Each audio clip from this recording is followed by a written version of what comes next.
Je ne parlais pas d'un temps fixe, comme dans ma montre, pendant les tournages, il est 13h07. Non, je ne parlais pas de ces temps-là. Je parle d'un temps dans sa globalité. La pluie est un temps. Il y a un temps de pluie. C'est un temps. Le soleil aussi a un temps.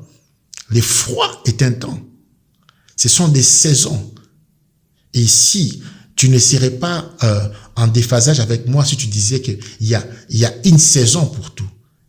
Et j'aimerais que tu prennes ces choses-là comme des saisons.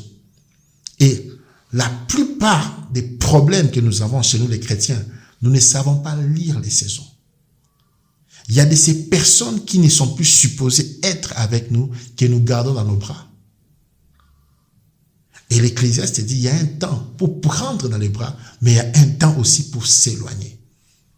Et Lot et Abraham ont vécu des temps comme ça.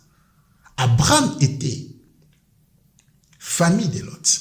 Abraham aimait beaucoup Lot. Lot aimait beaucoup Abraham. Lot a suivi Abraham lorsque Abraham a eu la révélation de quitte la maison de tes parents. Lot a suivi Abraham dans cette révélation-là. Mais Lot n'était pas la personne à qui Dieu avait dit de quitter. Mais Lot a suivi. Et oui, il a bien fait. Il a été béni. Mais il y a eu un temps où les serviteurs de Lot et les serviteurs d'Abraham ne s'attendaient plus. L'espace était petit. Et ils étaient bénis. Et c'était le temps de s'éloigner. Tu peux être béni. Tu peux avoir reçu des promesses de Dieu. Mais tu gardes toujours Lot avec toi. C'est ça le problème. Et je vais parler de ça aujourd'hui. Tu gardes Lot avec toi. Il faut que tu comprennes que le temps de garder Lot est dépassé. Oui, tu aimes beaucoup Lot. Tu aimes beaucoup Lot. Tu prends Lot comme ton propre enfant. Tu es habitué avec Lot.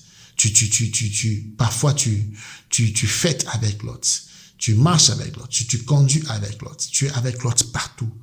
Mais en 2024, en janvier, je te défie. Éloigne-toi de Lot.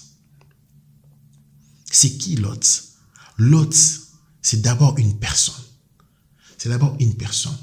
Il y a de ces personnes qui sont les freins à ton développement en 2024. Il y a de ces personnes qui sont l'obstacle à ton éclosion en 2024. Tu peux prier, tu peux jeûner, tu peux bâtir les hôtels, mais tant que ces personnes seront avec toi, tu ne vas pas percer. Oui, je suis venu pour te choquer, comme à mon habitude. Tu ne vas pas percer parce que ces personnes, leur date d'expiration a déjà été activée dans ta vie. Ce sont des personnes qui sont supposées rester en 2023.